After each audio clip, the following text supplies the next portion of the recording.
ওম শ্রী পরমাত্মায় নমঃ।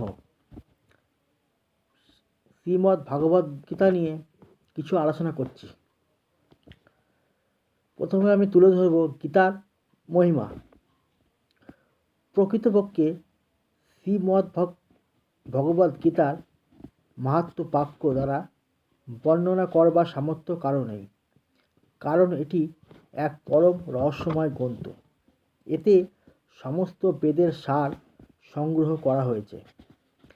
এর সংস্কৃত ভাষা এত সুন্দর ও সরল যে একটু চেষ্টা করলেই মানুষ সহজে এটি বুঝতে সক্ষম হয়। কিন্তু এর বিষয়বস্তু এত গভীর যে আজীবন নিত্য গভীরভাবে অধ্যয়ন করলেও তার অন্ত পাওয়া যায় না।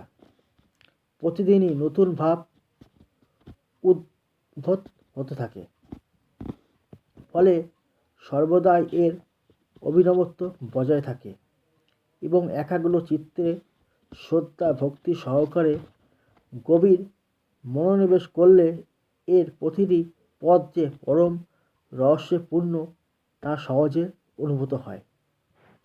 ভগবানের গুণ, প্রভাব এবং মর্ম এই গীতাশাস্ত্রে যেভাবে বর্ণনা করা হয়েছে, অন্য অন্য শাস্ত্রে সেইরূপ পাওয়া কঠিন।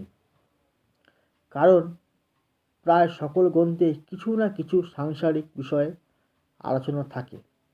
ভগবান শ্রীমদ্ভগবদ্গীতা রূপ এমন একটি অনুপম শাস্ত্র উপদেশ করেছেন, যার একটি শব্দ শুধুপদেশ শূন্য নয়। শ্রী বেদব্যাস মহাভারতে গীতা বিবৃতি করার পর বলেছেন, গীতা ঠিক বুঝে অধ্যয়ন করে ভাবস, তার অর্থ চিত্তে ধারণ করা প্রধান কর্তব্য, যা স্বয়ং পদ্মনাভ ভগবান বিষ্ণুর মুখারবিন্দ নিঃসৃত। অতএব অন্যান্য শাস্ত্রাদির বিস্তারিত ব্যাখ্যার কি প্রয়োজন? স্বয়ং ভগবান ও এর মাহাত্ম্য বর্ণনা করেছেন। এই গীতাশাস্ত্রে মনুষ্য মাত্রেরই অধিকার, তা তিনি যে কোনো বর্ণ আশ্রমের হন না কেন, কিন্তু তার অবশ্যই ভগবানের শ্রদ্ধাযুক্ত এবং ভক্তিসম্পন্ন হওয়া চাই। কারণ ভগবান তার ভক্তদের মধ্যেই এটিকে প্রচার করবার নির্দেশ দিয়েছেন এবং বলেছেন যে শ্রী বৈশ্য শুদ্ধ এবং পাপজনী ব্যক্তিও যদি তার শরণাগত হয়, তাহলেও তারা পরম গতি প্রাপ্ত হবে। নিজ নিজ স্বাভাবিক কর্ম দ্বারা ভগবানের পূজা করে মানুষ পরম সিদ্ধি লাভ করে। এইসব কথা বিচার করলে বোঝা যায় যে সকলেরই পরমাত্মা প্রাপ্তিতে অধিকার আছে। কিন্তু এর মর্ম না বুঝে যারা শুধুমাত্র গীতার নাম শুনেছে, তারা অনেকেই বলে থাকে যে গীতা কেবলমাত্র সন্ন্যাসীদের জন্য।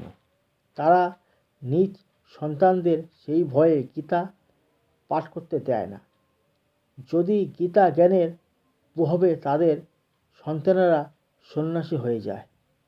কিন্তু তাদের চিন্তা করে দেখা উচিত যে মোহবশত খাদ্যধর্মে বিমুখ হয়ে ভিক্ষার ন্যায় জীবন নির্বাহ করতে প্রস্তুত অর্জুনও পরম রহস্যময় গীতার উপদেশ আজীবন ঘিরে থেকে নিজ কর্তব্য পালন করেছিলেন। অতএব সেই গীতাশাস্ত্রের এইরূপ বিপরীত পরিণাম হওয়া কীরূপে সম্ভব? অতএব কল্যাণকামী মানুষের উচিত মোহ ত্যাগ করে অতিশয় শ্রদ্ধা ভক্তি সহকারে নিজ সন্তানদের অর্থ ও ভাষ্য গীতা অধ্যয়ন করানো এবং নিজেও এটির পঠন মনন করে ভগবানের নির্দেশা অনুযায়ী সাধন ভজনে তৎপর হওয়া। কারণ এই অত্যন্ত দুর্লভ মানুষ্য দেহ লাভ করে জীবনে এক মুহূর্ত দুঃখমূলক ক্ষণভঙ্গুর ভোগে নষ্ট করা উচিত নয়। এই হচ্ছে শ্রীমদ্ ভগবদ্গীতার মহিমা।